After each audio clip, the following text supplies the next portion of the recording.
Then Jesus said to his disciples, "If anyone wishes to come after me, he must deny himself, take up his cross, and follow me. For whoever wishes to save his life will lose it, but whoever loses his life for my sake will find it. For what will it profit a man if he gains the whole world and forfeits his soul? Or what will a man give in exchange for his soul? For the Son of Man is going to come in the glory of his Father and his angels, and will then repay every man according to his deeds. Truly I say to you, there are some of those who are standing here who will not taste death until they see the Son of Man coming in his kingdom."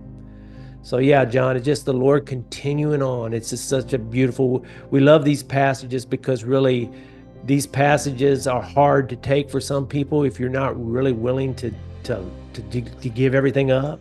It's hard to read this, because you realize what God is really saying.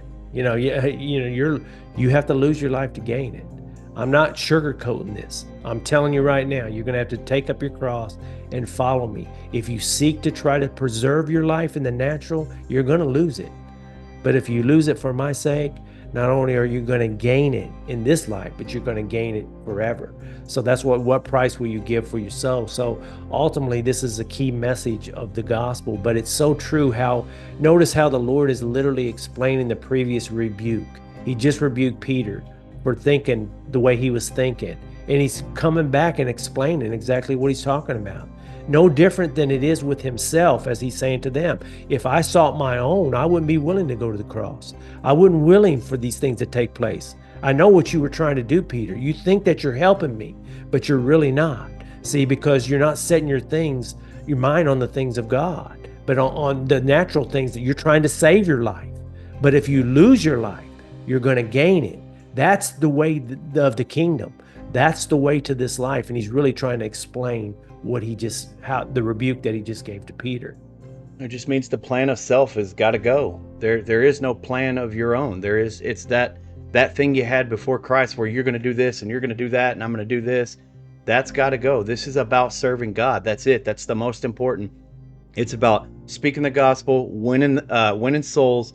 It's about everything that pertains to God's kingdom. It's not about us anymore. It's not about our big plan, our 10-step plan. It's losing all that. It's like none of that matters. If I have nothing, I'm serving God. If I have a lot, I'm serving God. I'm giving it all to you. And that's hard for us to do, but it's what's necessary. Because if you're not able to do that, when you face tough situations like Peter faced, you're not going to think on God's way. You're going to be like, well, no, I can't give that up. And if God asks you to give it up, you got to give it up. And that's why you just have to know that this isn't about self anymore. This isn't about me. This isn't about Jonathan's plan or Jonathan's life. This is about Christ. It's not I that lives, it's Christ that lives. And that's what we're doing. We're representing God. And yes, we're going to fall. And yes, we're going to mess up. But that has to be our mentality. That has to be what we're doing. Okay, we got to know when we mess up, we messed up, and we got to get back up, grab that cross, and start following Jesus. That's really what it's all about.